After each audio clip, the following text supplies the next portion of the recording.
y'all. So I was recently asked to attend a sales meeting with a client of mine. And the client wanted me to be there because they were meeting with a prospective client of theirs.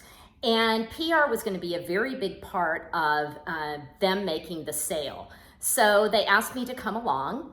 And when I was there, when it came my turn to speak, I felt that it was very important for their prospective client to understand that PR was going to work with marketing and an integrated marketing approach.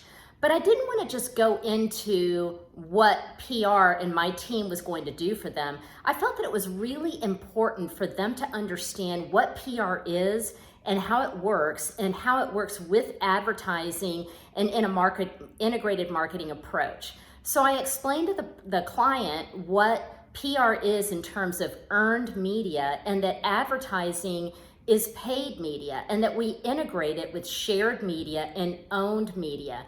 And here's the difference in how it all works. So PR is earned media, and what that means is that if you have something that's newsworthy, then you earn the right to be in the news media. So if that's in the newspaper or if that's in TV, in the TV media, it's up to your PR team to be very creative about their approach in the news media to get you covered in either TV, in print, or online, so that you get that coverage and people know about your product, your service, your company, or your brand. So that's how PR works. That's earned. Now here's the big bonus about it.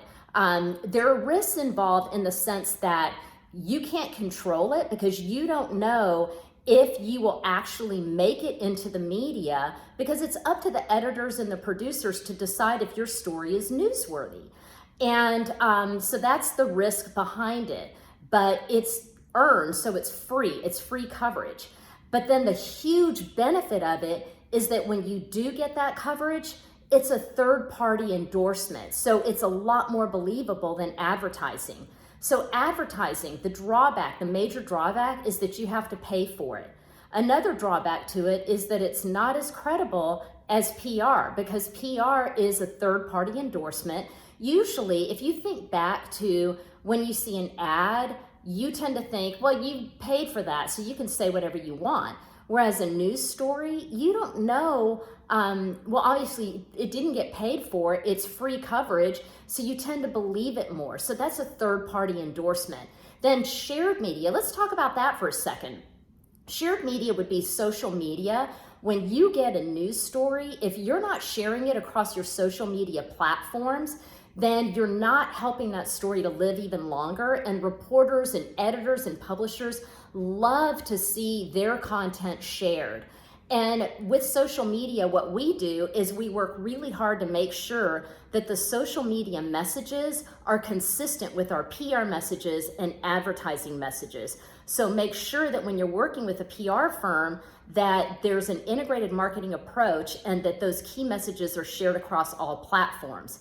Now let's talk really quickly about owned media. That would include a publication by that business. So that would be either a magazine. In this particular case, my client has a beautiful glossy magazine that they feature their product in.